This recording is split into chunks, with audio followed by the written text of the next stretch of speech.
Hello दोस्तों, medicinsar.com के एक नया फ्रेश एपिसोड में आपका स्वागत है। तो आज हम लोग बात करेंगे एक इम्पॉर्टेंट मेडिसिन के बारे में जिसका नाम है रोशुभा गोल्ड 10। इस मेडिसिन को मैन्युफैक्चर करता है सन फार्मास्यूटिकल्स लिमिटेड। तो चलिए आप जान लेते हैं इस मेडिसिन के कॉम्पोजिशन के बारे में, मतलब कि इस मेडिसिन में कौन कौन सा ड्रग्स रहता है उसके बारे में। इस मेडिसिन में रहता है एस्पिरिन 75 mg, उसके साथ साथ रहता है रोसुवास्टैटिन 10 mg, क्लोपिडोग्रेल 75 mg।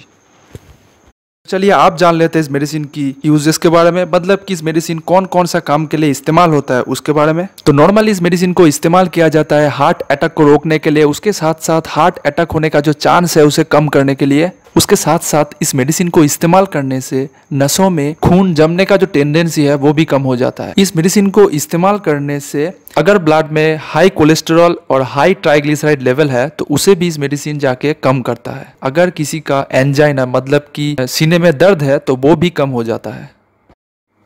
तो चलिए आप डिटेल में जान लेते हैं कौन कौन सा ड्रग कौन कौन सा काम करता है। तो इस मेडिसिन में रहता है एस्पिरिन। तो ये ड्रग खून को पतली बनाता है जिससे खून जमने का जो टेंडेंसी है वो कम होता है, इसीलिए ब्लड अच्छे से बॉडी में फ्लो हो पाता है और हार्ट अटैक का चांस भी कम हो जाता है। उसके साथ साथ जो सीने में दर्द है वो भी कम होता है। उसके साथ जो सेकेंड कॉम्पोजिशन है वो है क्लोपिडोग्रेल। तो क्लोपिडोग्रेल एक एंटी प्लेटलेट एजेंट है, मतलब कि ये एक ऐसा मेडिसिन है जो खून को जमने से डायरेक्टली रोकता है। तो इससे हार्ट अटैक होने का जो चांस है वो कम हो जाता है। उसके बाद आता है रोसुवास्टैटिन। तो रोसुवास्टैटिन एक ऐसा ड्रग है जो ब्लड में कोलेस्टेरॉल और ट्राइग्लिसराइड लेवल को कम करता है, जिससे बॉडी में ब्लड अच्छे से फ्लो हो पाता है और हार्ट भी अच्छे से काम कर पाता है। तो चलिए अब हम लोग जान लेते हैं इस मेडिसिन की साइड इफेक्ट्स के बारे में। तो इस मेडिसिन को इस्तेमाल करने से ब्लीडिंग टेंडेंसी बढ़ जाता है, क्योंकि इस मेडिसिन में रहता है एस्पिरिन और क्लोपिडोग्रेल।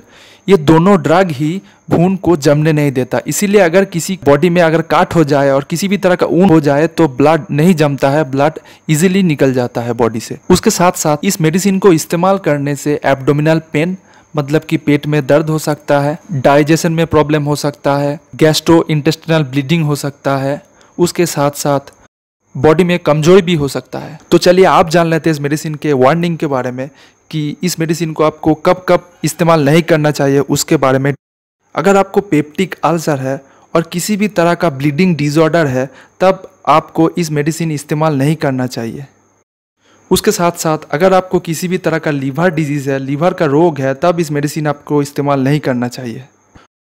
अगर आपको इस मेडिसिन में मौजूद किसी भी ड्रग में एलर्जी है तब भी आपको इस मेडिसिन को इस्तेमाल नहीं करना चाहिए। अगर आप प्रेग्नेंट हैं तब भी इस मेडिसिन को इस्तेमाल मत कीजिए। अगर आप ब्रेस्ट फीडिंग करवाते हैं तब भी इस मेडिसिन को इस्तेमाल मत कीजिए। बच्चों को भी इस मेडिसिन को इस्तेमाल नहीं करना चाहिए। अगर आपको किसी भी तरह का डायबिटीज़ है तब इस मेडिसिन को इस्तेमाल करने से पहले डॉक्टर के साथ कंसल्टिंग कर लीजिए। तो चलिए आप देख लेते हैं इस मेडिसिन का ड्रग इंटरेक्शन के बारे में।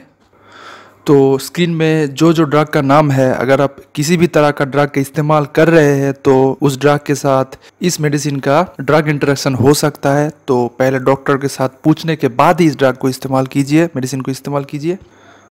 तो अगर आपको ये वीडियो अच्छा लगा है तो इस वीडियो को लाइक कर दीजिए। उसके साथ साथ इस चैनल को सब्सक्राइब कर सकते हैं ऐसे इंपॉर्टेंट वीडियोज़ के लिए।